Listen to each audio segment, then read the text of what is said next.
ಅವಮಾನಿಸಿರೋ, ಯಾರೆಲ್ಲ ಓಡಿಸ್ಬಿಡ್ಬೇಕು ಅನ್ಕೊಂಡ್ರು, ఎవరు వీనిపై పారిపోదాం, ಯಾರೆಲ್ಲ ನಮ್ಮನ್ನು ನೋಡಿ ಥೂ ಛೀ ಅಂದ್ರು, ఎవరెవరైతే మనం చూసి చీతు అన్నారు, ಅವರು ಬಂದು ನಮಗೆ ಹೇಳ್ತಾರೆ ನೀವು ಧನ್ಯರು, వారు వచ్చి మనకు చెప్తారు మీరు ధన్యులు, ನೀವು ಧನ್ಯರು. మీరు ధన్యులు. ನಂಬರ್ 4, నాలుగోది ಪೌಲ ಹೇಳ್ತಾನೆ, పౌలు చెప్తున్నాడు, ನಾನು ಬಂದಿದ್ದ ದಿನದಲ್ಲಿ ನೀವು ಪಡ್ಕೊಂಡಂತ ಶುಭವು ಎಲ್ಲಿ, నేను వచ్చినప్పుడు మీరు పొందుకున్నటువంటి శుభం ఎక్కడ, ನಾನು ಕೇಳಿಕೊಂಡ್ರೆ ನಿಮ್ಮ ಕಣ್ಣುಗಳನ್ನ ಕಿತ್ತು ಕೊಡ್ತಾ ಇದ್ರಲ್ಲ నేను ನನಗೆ. అడిగినటువంటి వానైతే మీ కళ్ళను కూడా తీసుకొని ఇచ్చేలా ఉండ్రే. Hallelujah. హల్లెలూయా.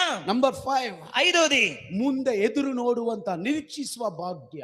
ముందుండి ఎదురు చూసే నిరీక్షించేటువంటి భాగ్యం. ಆಮೆನ್. ఆమేన్. Hallelujah. హల్లెలూయా. ಎಷ್ಟು ಜನ ಸಂತೋಷವಾಗಿದ್ದಾರೆ. ఎంతమంది సంతోషంగా ಈ ఉన్నారు. ದಿನ ನಾವು ನೋಡುವಂತ ಟೈಟಲ್, ఈ రోజు మనం చూసేటువంటి టైటిల్ God chooses, ಕರ್ತನು ಆರಿಸಿಕೊಳ್ಳುವುದು. ప్రభు ఎంచుకున్నవారు. ದೇವರ ವಾಕ್ಯ ಹೇಳ್ತಾರೆ, ప్రభు మాట చెప్తుంది, ಯೆಹೋವನು ಯಾವ ಜನರನ್ನ ಸ್ವಗ್ಯ ಜನರಾಗಿ ಆದುಕೊಂಡನೋ